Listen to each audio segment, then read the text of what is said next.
Every great creative work stands on the shoulders of giants. Welcome to RetroInspection, where we examine and find out where the things we love today came from. What you find out about this galactic empire and the Baldies is that they're trying to reconquer some of the worlds that they previously had under control, and so the time traders end up becoming space explorers and going to these different worlds and reclaiming some of this technology, and it introduces you to things um, very similar. Listen. You're going to find in those books a lot of Star Trek. A lot of the way they do things is Star Trek. A lot of the ships is very reminiscent of Star Trek. And I believe Andre published a book before this called Space Patrol or something along those lines, where she really lays down the basis for Star Trek. I apologize for not having it. Maybe if I can find the link, I'll put that in the description. But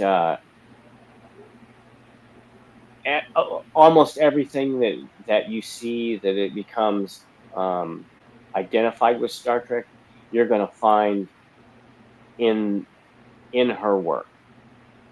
And Time Traders, you're right, is very reminiscent of Stargate. Though I believe there are also in some of the later books there are portals that are used to other worlds, and they end up taking the idea of the time travel to these other worlds, and they end up going in the past of these worlds to fight the Baldies. It's very interesting, and it's to me it's a kind of a shame that we've forgotten her and her work, because she was such a trailblazer in so many ways, not just in her workplace and how she fared in building an audience of admirers for her work, but also inspiring so many other science fiction series authors.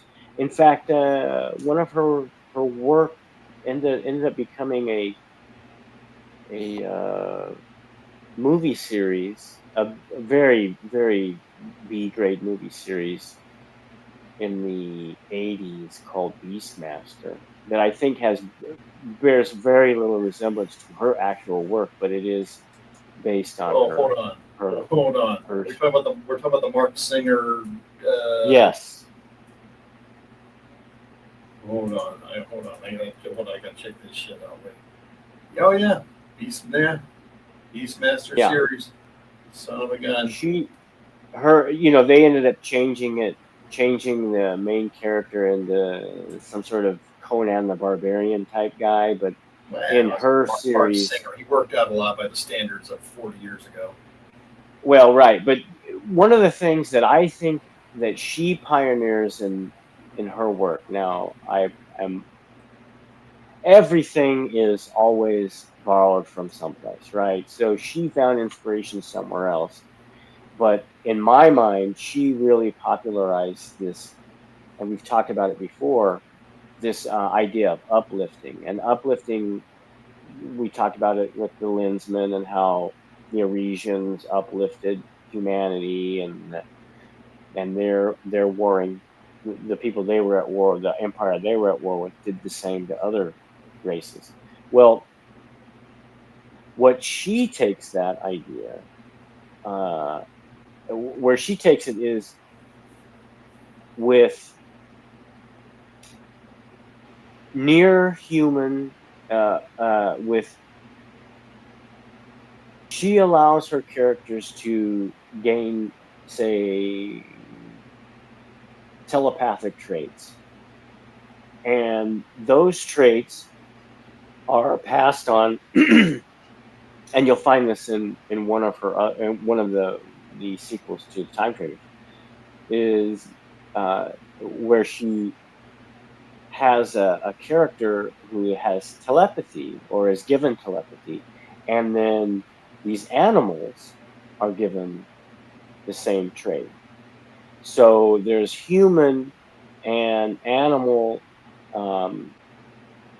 communication, however basic it is, so that these uplifted people and animals can be a combination and a fighting force, a greater fighting force on these other planets where they're outnumbered or they are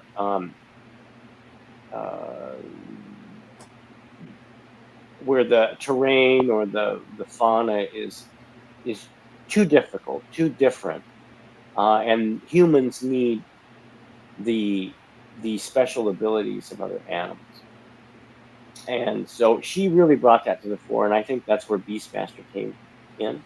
Yeah, because I'm looking at this. The Beastmaster books have explicit science fiction elements. It takes place on other planets that aren't Earth, whereas the Beastmaster movie, I think, just kind of licensed the name and the idea that he could talk to animals and then jammed it in a fantasy setting because that's going to be cheaper. Right. So she made that quite popular. And I know a lot of you find a lot of that kind of idea in say George R.R. Martin's work with dragons, where his characters, or at least the dragon writers in his stories, have a kind of a psychic connection and kind of a base level emotional connection to the dragons and can control them that way. And I believe there's some of that came about in like the Dragon Riders of Pern and some of these other work, fantasy work. I haven't read any of those, and maybe that's something we should think of. Maybe that's something we should think about for the future, because you got to figure that's cast a long shadow. Like, subscribe, repost, share everywhere. To see what else we're up to, visit xynobooks.com, xenobooks.com.